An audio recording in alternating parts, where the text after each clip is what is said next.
नमस्कार, मैं हूं संजय शर्मा। आप देख रहे हैं 4 PM न्यूज नेटवर्क। अभय दुबे जी के साथ रोज शो करता हूं। अभय दुबे जी के साथ मैंने शो किया, कुंभ की अव्यवस्थाओं पे बात करना शुरू किया। मुझे अंदाजा नहीं था कि अभय दुबे जी पॉलिटिकल इस गेम का इतना बड़ा उदाहरण सामने रख देंगे। उन्होंने बताया कि इस कुंभ के बहाने योगी आदित्यनाथ का प्रधानमंत्री पद तक पहुंचने का प्लान किया था। और जो जबरदस्त खुलासा उन्होंने किया वो मैं सुनकर हैरान रह गया कि क्या कुंभ राजनीति का इतना बड़ा केंद्र हो सकता था। अव्यवस्थाएं हुई। हमने सुबह 10 बजे से लाइव करना शुरू किया। तब तक एक भी गोदी मीडिया चैनल ने यह नहीं कहा कि एक भी मौत हुई है। 1 बजे तक नहीं कहा। हमारे रिपोर्टर सुमित कुमार, फोटोग्राफर क्षितिज कांत, हमारा रिपोर्टर रात के 1 बजे तक 1 बजे पहुंच गए थे, लगातार लाइव कर रहे थे। जब मैंने सुबह 10 बजे तक से शुरू किया, लाइव 3 घंटे चलाया, लाइव लगातार किया, तो क्षितिज कांत ने एक एक करके एम्बुलेंस से उतरती हुई लाशें दिखा दी कि इतनी लाशें हैं। देर शाम 17 घंटे बाद सरकार ने स्वीकार किया कि 30 लोगों की मौत हुई। लेकिन तब क्षितिज कांत ने एक और स्टिंग ऑपरेशन करके दिखाया कि जहां लाशें पड़ी हुई थी, लाशें गिराई गई थी, लाशें रखी गई थी, वहां पे एक लाश के ऊपर 58 नंबर भी लिखा था। हमने वो स्टिंग ऑपरेशन दिखाया। इसका मतलब मरने वालों की संख्या कहीं ज्यादा थी और सरकार ने छुपाया। बहुत खराब है ये। बड़े बड़ी दूर से श्रद्धालु आए थे। सरकार का इसके पीछे खेल क्या था? और वहां पे अमित शाह जब गए थे, तो वो जो महामंडलेश्वर, जिनके चरणों की धूल लेने के लिए लोग जाने कहां-कहां से आते हैं, वो महामंडलेश्वर अमित शाह के ऊपर जल चढ़ा रहे थे। जैसे अमित शाह ना हो, शिवलिंग हो, उनके ऊपर जल चढ़ाया जा रहा है। उसमें एक महामंडलेश्वर ऐसा था जिस पर यौन शोषण का आरोप है, जिस पर अपने गुरु की हत्या का आरोप है, जिस पे जमीनें हड़पने का आरोप है। जो शिवपाल और अखिलेश यादव की जब लड़ाई चल रही थी, तो जिस पे आरोप था कि वो अखिलेश यादव के ऊपर तांत्रिक क्रियाएं करा रहा था। ऐसा महामंडलेश्वर भी वहां पे अमित शाह के ऊपर जल चढ़ा रहा था। जो कंगना रनौत को भी हवाई जहाज में उड़ा रहा था, और जो इस बार भी महाकुंभ में अपने रथ पर बैठा के गंगा स्नान के लिए एक ऐसी मॉडल को लेके बैठा के घुमा के ले जा रहा था, जिसपे अखाड़ा के कई लोगों ने आपत्ति करी, ये संतों को नहीं करना चाहिए। इनके वीडियो वायरल हो रहे हैं फेसबुक पर कि एक महिला के संग बड़े अभद्र तरीके से होली खेलते हुए ऐसे लोग भी अमित शाह पे जल चढ़ा रहे थे, क्योंकि वो महामंडलेश्वर है। फिर मैंने कहा कि अगर जिन संतों को, जिन महामंडलेश्वर को पूरा देश पूजता है, वही महामंडलेश्वर अगर अमित शाह पे जल चढ़ा रहे हैं, वही महामंडलेश्वर अगर अमित शाह को भगवान मान रहे हैं, तो फिर आप लोग इन महामंडलेश्वरों को पूज रहे हो। आप लोग भी सीधे अमित शाह को पूजो। या आप जिनको पूज रहे हो वो अमित शाह को पूज रहे हैं, तो आप ही सीधे सीधे अमित शाह को पूजो। एक किस्सा बता देता हूँ अभय दुबे जी की बात सुनने से पहले। एक राजा गया, वन में भटक गया। वहां पे एक गरीब का किसान का झोपड़ा था। अब राजा भूखा प्यासा था। उसने गरीब किसान से कहा कि महाराज, कुछ खाना खिला दोगे? उसने 2 रोटी खिला दी। राजा बड़ा खुश हुआ, बोले मेरे महल में आ जाना और जो मांगोगे वो मिलेगा, जब कभी परेशानी में आ जाना। एक दिन वो किसान बहुत परेशान था, राजा के महल में गया। अंदर तक लोगों ने पहचान लिया, राजा के पास तक ले गए। राजा उस समय नमाज पढ़ रहा था। उस किसान जंगल में रहता था, उसको पता नहीं था ये नमाज होती क्या है, कैसे पढ़ी जाती है। जब राजा ने नमाज पढ़ ली तो उसने हाथ जोड़ के प्रणाम किया। राजा जी बोले बताओ क्या हाल चाल है? बोले जी मैं बढ़िया, आप ये क्या कर रहे थे? बोले ये नमाज पढ़ रहा था। उस किसान ने पूछा ये क्या होता है? बोले मैं खुदा से मांग रहा था कि मेरे को सब बरकत दे, अपनी मेहरबानी रख के अपना रहम करे। बोले आप तो राजा हो, आप भी मांगते हो किसी से? बोले वो तो खुदा है, वो ही सबको देता है, वो मुझे भी देता है, वो तुम्हें भी देता है। तो उसने कहा राम राम जी मैं चला। राजा हैरान है, इसने तो मुझसे कुछ मांगा ही नहीं। बोले तुम कहाँ जा रहे हो? बोले जब आप जिससे मांग रहे हो, तो मैं भी आपसे क्यों मांगू? मैं भी उसी से मांगूंगा। आपने कहा सबको देता है, वो आपको दे रहा है, वो मुझे भी देगा, इसमें आप क्या करोगे? मैंने कहा महामंडलेश्वर जिसको भगवान मान रहे हैं, तो आप भी डायरेक्ट मानो। जब उन्हीं उन्हीं को लगता है कि अमित शाह ही दे देंगे। और फिर मैंने एक बात और कही, हो सकता है किसी को बुरी लगे। अगर ये गृह मंत्री अरविंद केजरीवाल होते, तो ये महामंडलेश्वर अरविंद केजरीवाल पे जल चढ़ा रहे होते। अगर ये गृह मंत्री अखिलेश यादव होते, तो यही महामंडलेश्वर अब अखिलेश यादव पर जल चढ़ा रहे होते। इन संतों को क्या जरूरत है नेताओं की इतनी चरण वंदना करने की? और क्या एक भ्रम फैलाया गया है इस देश में? इन संतों की असली चेहरे यही हैं। तमाम बातें हैं अभय दुबे जी से, मैंने आपका ज़्यादा वक़्त नहीं लूँगा। चलते हैं अभय दुबे जी के साथ। बहुत बड़ा खुलासा योगी आदित्यनाथ की राजनीति को लेकर है। पूरी बात सुनिएगा और बताइएगा, चैनल को सब्सक्राइब और जॉइन करके बातचीत कैसे लगी। चलिए अभय जी के पास।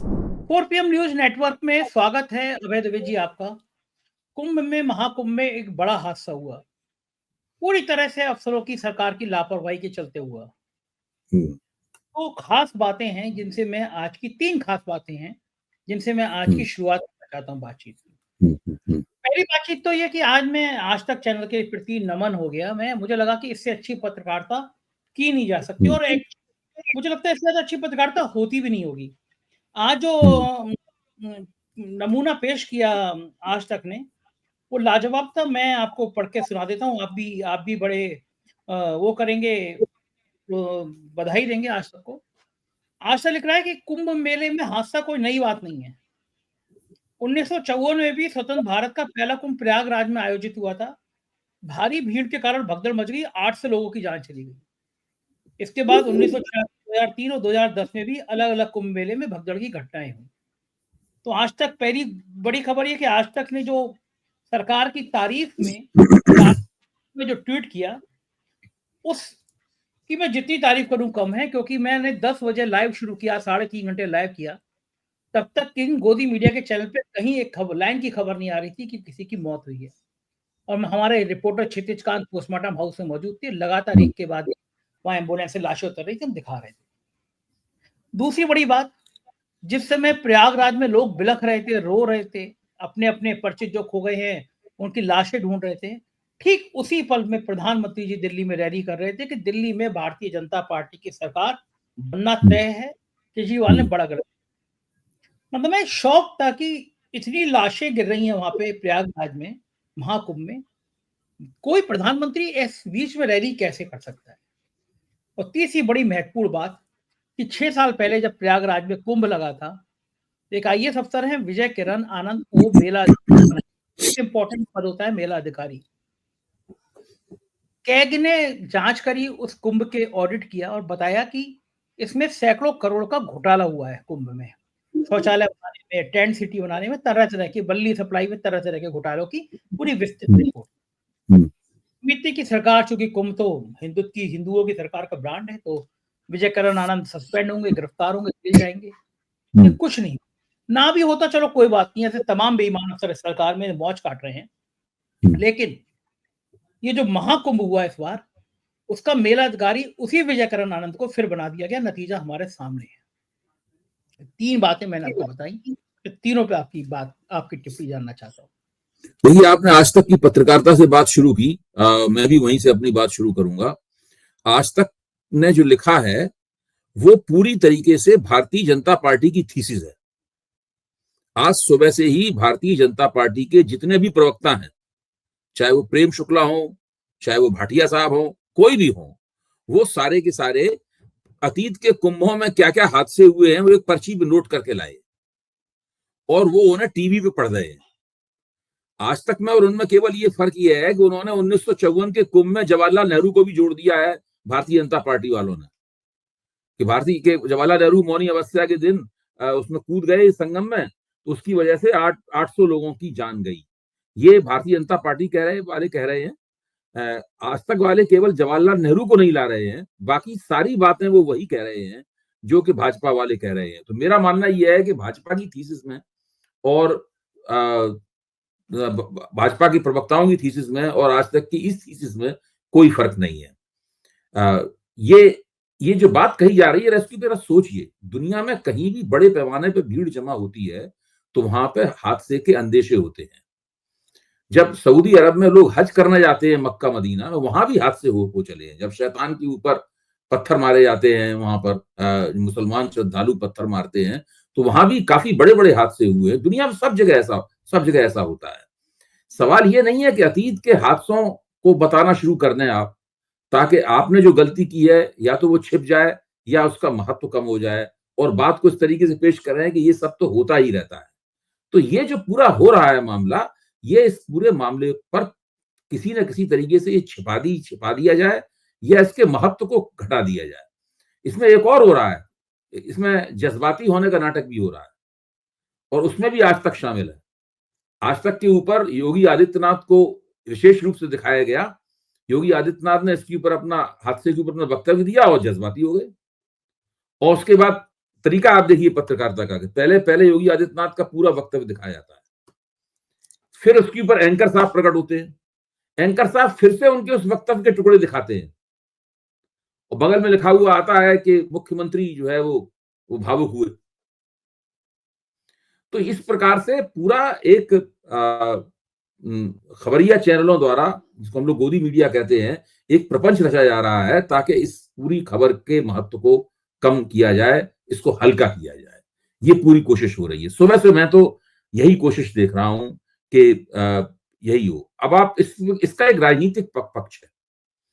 उस राजनीतिक पक्ष पे अगर आप चाहें तो मैं चर्चा कर सकता हूं, वो बहुत महत्वपूर्ण है। आपने कहा कि मोदी जी, एक बात और बता दीजिए पहले, इतने हम्म, विद्वान हैं आप, आपने इतने घोटालों की, आप तो एक उस आंदोलन में भी शामिल थे, अन्ना आंदोलन में एक्टिव भूमिका में थे। यही तो आंदोलन था, कैग की रिपोर्ट तो थी, विनोद राय की रिपोर्ट थी, तब उसमें पूरा देश हंगामा खड़ा हुआ। कैग कोई समाजवादी पार्टी, बसपा, कांग्रेस तो है नहीं, उस एक गवर्नमेंट का ऑर्गेनाइजेशन है, उसने कहा कि कुंभ में घोटाला हुआ है। क्या जिम्मेदार मेला अधिकारी को क्या इस बार मेला अधिकारी बनाया जाना चाहिए था?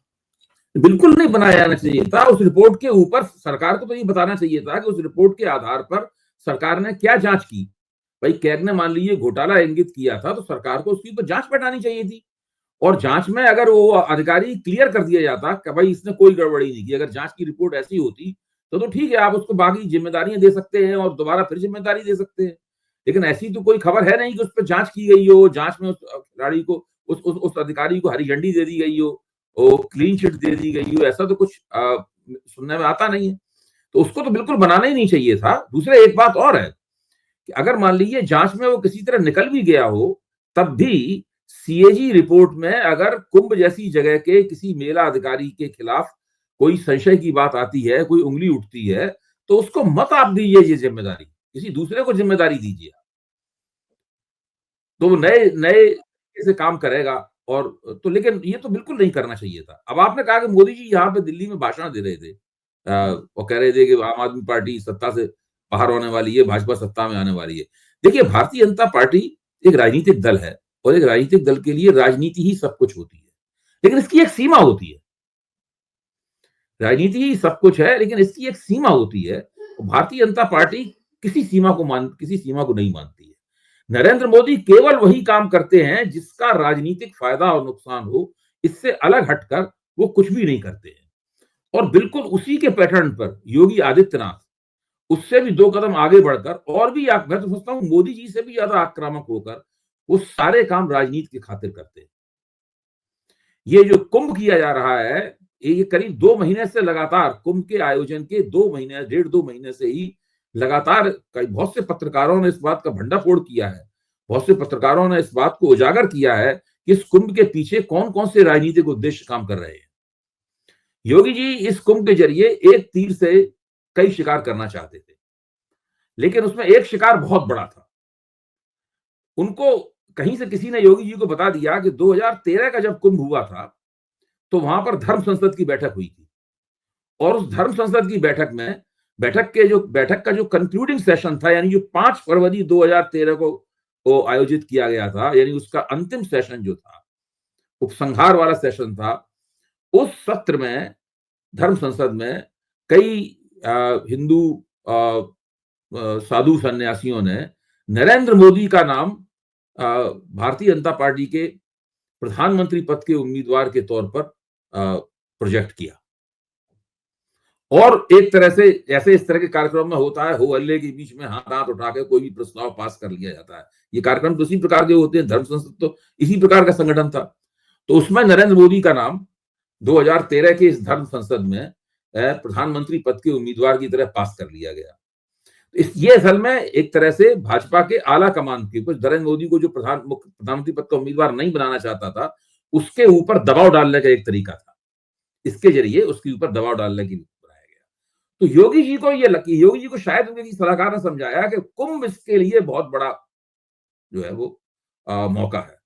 इस मौके पर आप अगर किसी तरीके से प्रधानमंत्री पद के उम्मीदवार के तौर पर अपने नाम को चमका सकें इसके अंदर, तो फिर भारतीय जनता पार्टी में बहुत मुश्किल हो जाएगी कि आपके नाम से कोई इनकार कर दे या इधर-उधर काफी मुश्किल हो जाएगी कि आपके नाम को नकारा जाए। तो उन्होंने सोचा कि इतने बड़े स्तर पे इसको करते हैं, इतना जबरदस्त प्रचार करते हैं, इतना पैसा लगाते हैं, ये करते हैं, वो करते हैं। अच्छा, और इस कुंभ में जो वीआईपी कल्चर है, जो सुपर वीआईपी कल्चर है, जिसकी सब लोग आज इस भगदड़ भगदड़ वाली दुर्घटना हुई है, दुखद दुर्घटना हुई है, इसकी रोशनी में सब लोग वीआईपी कल्चर को रेखांकित कर रहे हैं और उसकी निंदा कर रहे हैं। केवल विपक्षी सांसद ही नहीं, बहुत सारे साधु संत भी इस काम को कर रहे हैं। तो वीआईपी कल्चर के पीछे भी यही योजना है। देखिए, जब आप सारे देश के वीआईपीज को वहां पर कुंभ में लाएंगे और उनके लिए आम जनता का मूवमेंट, आम जनता की गतिशीलता को भी अगर आप रोक देंगे या उनके रास्ते बदलेंगे, एक एक व्यक्ति को जो आया है अपना सामान लेकर अपने परिवार के साथ में, उसको 15-15, 20-20 किलोमीटर पैदल चलना पड़ेगा सर्दी के अंदर, तब आप समझ लीजिए कि वो वीआईपीज के साथ में योगी जी का कितना अच्छा संसर्ग हो रहा है। आप कल्पना कीजिए इस बात को। जब तक वीआईपीज के साथ आपका संसर्ग नहीं होगा, तब तक अपनी राजनीतिक गोटी आप कैसे लाल कर पाएंगे? देखिए, पहली बात तो यह है कि किसी ने उनके कान में डाल दिया कि नरेंद्र मोदी का प्रस्ताव यही पास हुआ था, तो वो भी चाहते हैं कि इसी तरह का कुछ यहाँ हम इस कुंभ में भी हो जाए। अभी कुंभ में बहुत दिन है, कभी भी इस तरह की घटना घटित हो सकती थी। दूसरा, उन्होंने सोचा कि अगर हम वास्तव में ये करना चाहते हैं, तो कुंभ से सारे वीआईपी जो है वो मेरी एक विशेष किस्म के एक महान मैनेजर के तौर पर, एक महान इवेंट मैनेजर के तौर पर मेरी छवि लेके यहां से जाए। और एक पत्रकार ने, तो मुझे याद पड़ता है, कुंभ के शुरुआत से 2 दिन ठीक पहले ही किसी राष्ट्रीय अखबार में, अखबार का नाम मुझे याद आ जाएगा अभी, उसने लिखा था कि योगी आदित्यनाथ का राजनीतिक भविष्य पूरा का पूरा इस कुंभ के सफल प्रबंधन के ऊपर निर्भर है। कुछ गड़बड़ नहीं होनी चाहिए, कोई दुर्घटना नहीं होनी चाहिए। बिल्कुल जब योगी जी की बल्ले बल्ले होने लगेगी कुंभ के जरिए, उस वक्त योगी जी का फिर राजनीतिक कैरियर किसी से संभलेगा नहीं, वो रॉकेट की तरह आसमान में जाएगा। ये एक तो दूसरा बहुत बड़ा कारण ये है। अच्छा, अब ये जो पूरा प्रयोग है, अच्छा, जब जितना बड़े पैमाने पर कुंभ आयोजित कर रहे थे, जितना जबरदस्त प्रचार कर रहे थे, जिस तरह के वहां पे इंतजाम किए जा रहे थे, 20-20 हजार रुपए के टेंट, एक 1.5 लाख रुपए के टेंट, वो सब जो हो रहा था, एक तो मुझे ये अंदाजा नहीं था कि वीआईपीज को पटाने फुसलाने के लिए आम जनता के साथ इतनी बदसलूकी होगी। ये मुझे अंदाजा नहीं था। मेरा अंदाजा था कि हर जगह पूंजीवाद है देश में, 2 व्यवस्थाएं होती हैं, एक अमीर के लिए व्यवस्था होती है, एक गरीब के लिए व्यवस्था होती है। शिक्षा व्यवस्था भी दोहरी है, एक अमीर की शिक्षा व्यवस्था है, एक गरीब की शिक्षा व्यवस्था है। ट्रेनें भी सब जगह, मतलब जो अमीर आदमी होता है वो आगे उसमें बैठता है एग्जीक्यूटिव क्लास में, और पीछे चैटल क्लास जो होता है उसमें हमारे ऐसे लोग बैठते हैं। तो वो तो इसी तरीके से चलता है सब जगह। तो ऐसी कुंभ में भी हो जाएगी व्यवस्था। यहाँ तक के जो जलाभिषेक वगैरह करने के लिए बाबा विश्वनाथ जाते हैं, उज्जैन लोग जाते हैं, उसमें वीआईपी लोग जो होते हैं उनका विशेष रूप से जाके आगे जलाभिषेक उनसे करा दिया जाता है। सब जगह ये होता है। लेकिन उसमें कभी भी ये हद नहीं होती कि उसमें आम आदमी को बिल्कुल त्याग दिया जाए, उसका तिरस्कार किया जाए, उसको एहसास दिलाया जाए कि तुम कुछ नहीं हो, सब कुछ यही है। ये जब इस कुंभ में होना इस तरीके से शुरू हुआ, तब मेरा दिमाग ठनका। तो मैंने इस पर दिमाग लड़ाया कि वीआईपीज को इतना महत्व क्यों दिया जा रहा है? भाई, वीआईपीज को तो स्वाभाविक रूप से सब जगह महत्व मिलता ही है, लेकिन जो कुंभ में हो रहा है वो सामान्य बात नहीं है।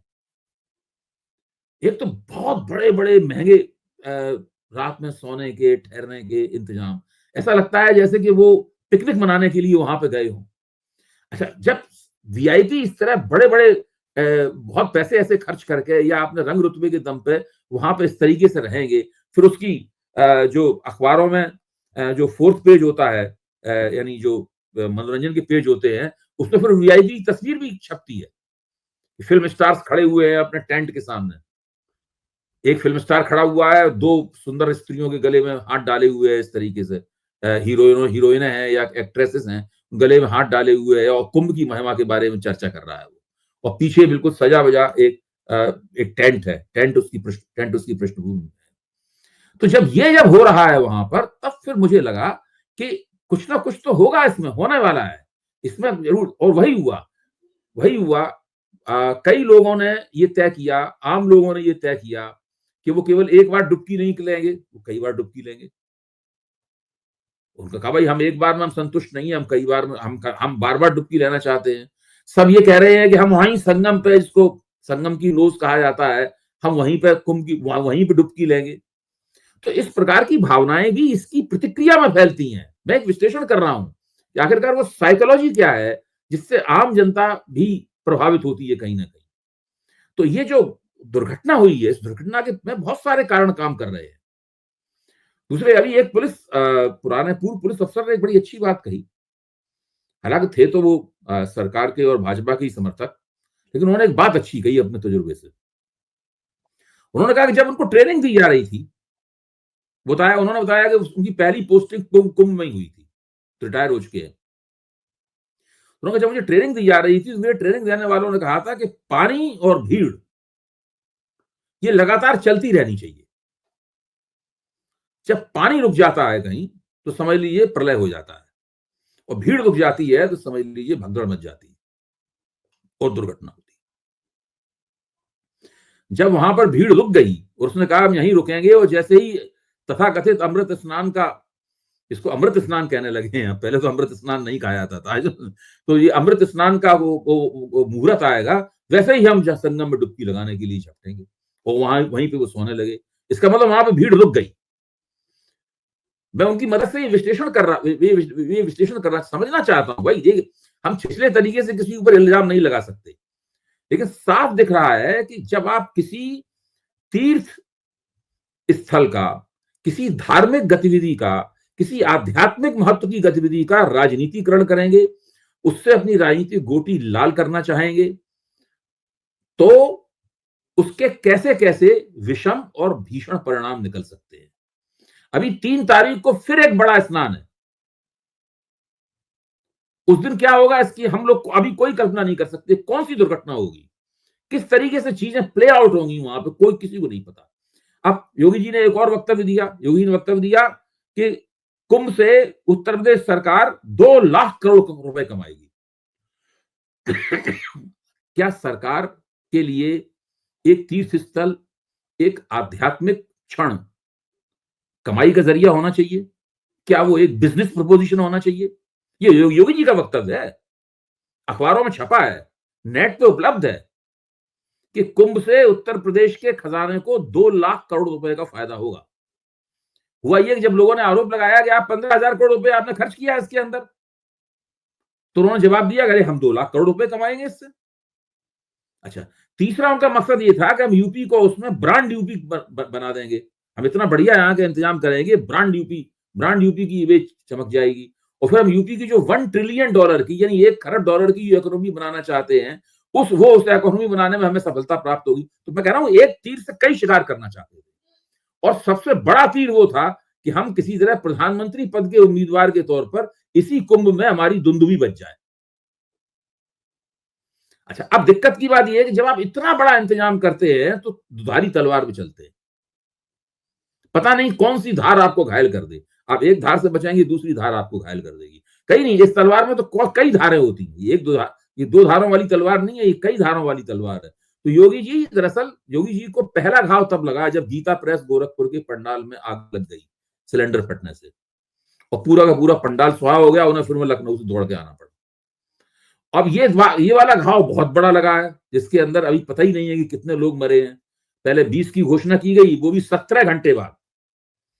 17 घंटे बाद सरकार ने 20 की घोषणा की, और 20-22 घंटे के बाद वो टोल फ्री नंबर दे पाई कि इस नंबर पे लोग करके पता लगाएं कि भाई हमारा परिवार का ये व्यक्ति गायब है, क्या आपने उसको देखा है, वो कहाँ मिल सकता है।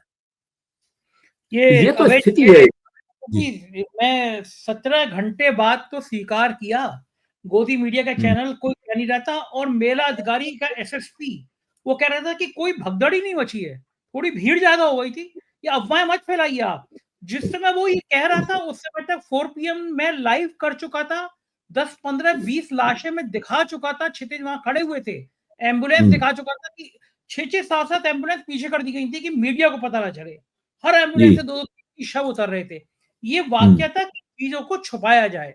कोई मीडिया का चैनल एक लाइन लिखने को तैयार नहीं था कि वहां कोई मौत हुई है। वो तो जो हमने दिखा दिया, पहली बार पूरे देश में सिर्फ 4 PM ने वहां पे एक्सपोज किया, एक डेड बॉडी दिखाई, तो उसके बाद मजबूरी करना पड़ा। उसके बाद में हैरानी की बात यह है कि जिस समय सरकार की तरफ से अधिकृत बयान आया कि 30 की मृत्यु हुई है, एक बड़ी सफाई से कहा गया कि बाकी कुछ लोग घायलों को परिजन अपने घर ले गए हैं।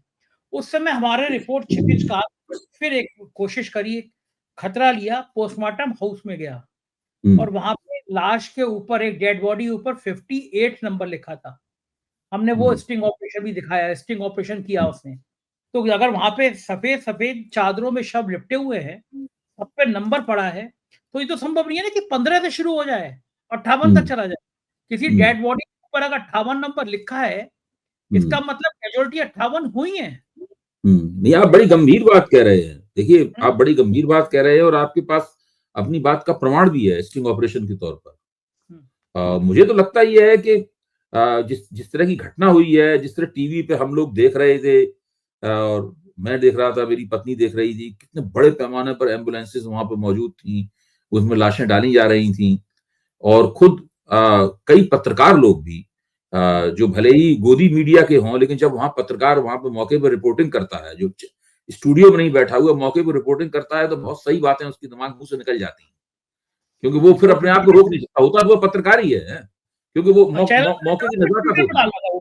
वो एक्स पे हाँ जी। डाल रहा था अपनी बातें, ठीक बात है। हाँ, तो वो कई पत्रकारों ने भी बताया कि भाई यहाँ जो परिस्थिति है, उस परिस्थिति से यकीन नहीं होता कि इतने कम लोग मरे होंगे। तो धीरे-धीरे करके मुझे लगता है कि ये संख्या काफ़ी ज़्यादा निकल सकती है, जिनकी मौतें हुई हैं। और देखिए, ये तो ख़ैर हम किसी को राजनीतिक रूप से पसंद करते हैं या नापसंद करते हैं, इसके आधार पे हम कोई जो मानवीय त्रासदी है, उसकी व्याख्या नहीं करते। मैं तो समझता हूँ कि एक भी व्यक्ति को ना मरना चाहिए था, ना घायल होना चाहिए था। वो सब श्रद्धालु थे और वहाँ पे गए थे। और दूसरा वो दृश्य आप देखिए जो मुझे आज टीवी पे दृश्य दिखाया गया। एक मंच है, उसपे एक मशहूर महिला पत्रकार खड़ी हुई हैं। उनके हाथ में माइक है और ज़ाहिर है कि उनका कैमरा मंच से नीचे जो श्रद्धालुओं की पूरी भीड़ जा रही है, उसको दिखा रहा है। तो मैंने तो कभी इस तरह देखा नहीं। उसमें क्या है कि तो सर्दी का समय है तो लोग टोपे-वोपे लगाए हुए और स्वेटर-वेटर पहने हुए और अपनी अटैचियाँ वगैरह उठाए हुए, यूँ किए हुए हैं और उसमें साँस लेने की भी जगह नहीं है। और बिल्कुल वो पत्रकार बता रही है कि केवल जो शरीर से लंबा-तगड़ा है, वही खिसक पा रहा है आगे। बाकी लोग चल ही नहीं पा रहे हैं आगे। अब आप इतने लोगों को आपने वहाँ पर प्रचार करने निमंत्रित करके अनियंत्रित तरीके से वहाँ पे बुला लिया, संगम स्थल में। सब लोग वहीं आके ठुस गए। अब आप बताइए हो क्या रहा होगा? ठीक बात है, बिल्कुल सही हाँ, बात। अच्छा कि अगर अगर कम लोग मरे हैं, तो ये बहुत अच्छी बात है कम लोग मरे हैं। बिल्कुल ठीक बात है, कम से कम लेकिन मरने क्या चाहिए। हो सकता है? क्या नहीं क्या मतलब कितनी बड़ी किसी को दुर्घटना हो सकती है वहाँ पर? और अभी किसी को क्या पता है कि दुर्घटना कितनी बड़ी हुई है?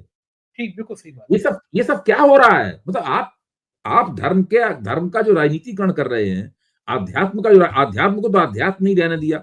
उसका जो राजनीतिकरण कर रहे हैं, उसके कितने दूषित परिणाम हो सकते हैं, इसकी इन लोगों को चिंता नहीं है। हुँ, बिल्कुल सही है। ये यही हाल और है। बिल्कुल टीवी पर झूठ बोल रहे हैं। हुँ, हुँ, अच्छा, इनके समर्थक ही इनकी पोल खोल देते हैं। इन्होंने कहा है जोश में आके कि हमने 70,000 पुलिस वालों को जो है वो लगाया हुआ है इसके अंदर।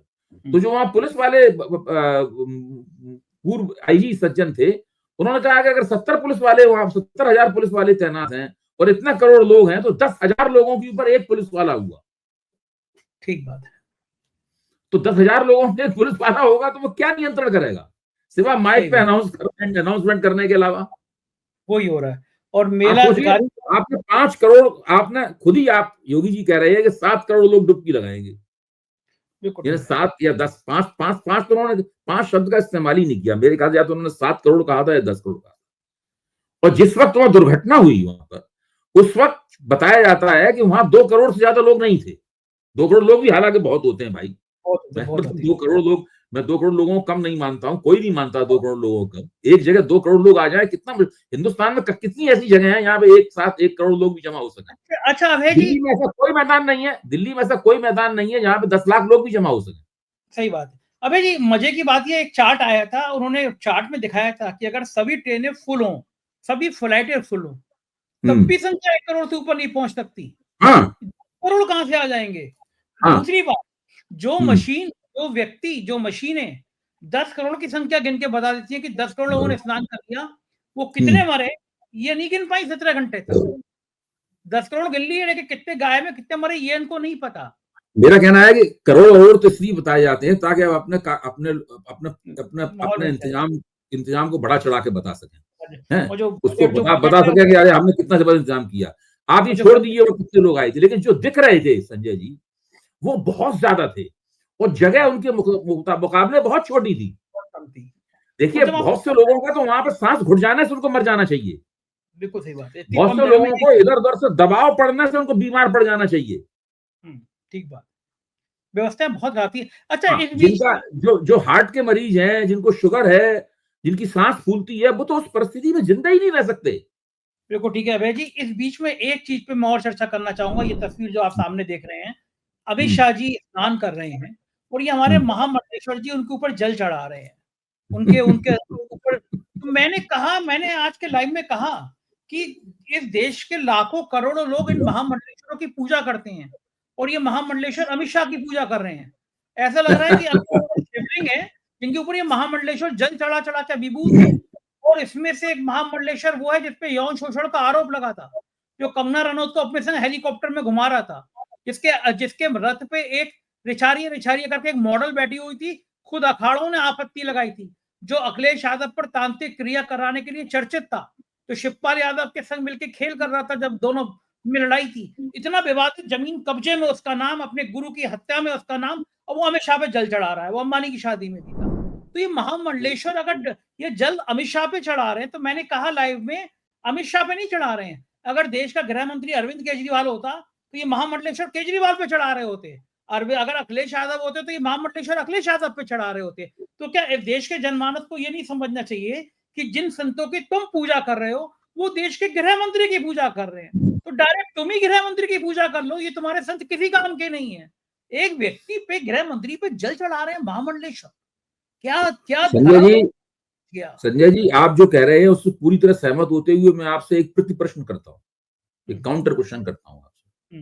वो ये है कि देश का सबसे बड़ा महामंडलेश्वर कौन है? बड़ी समस्या है तो नरेंद्र मोदी। हाँ, कमाल हो गया। रामलला के मंदिर की प्राण प्रतिष्ठा किसने की? किसी शंकराचार्य ने की? किसी महामंडलेश्वर ने की? किसी महंत ने की?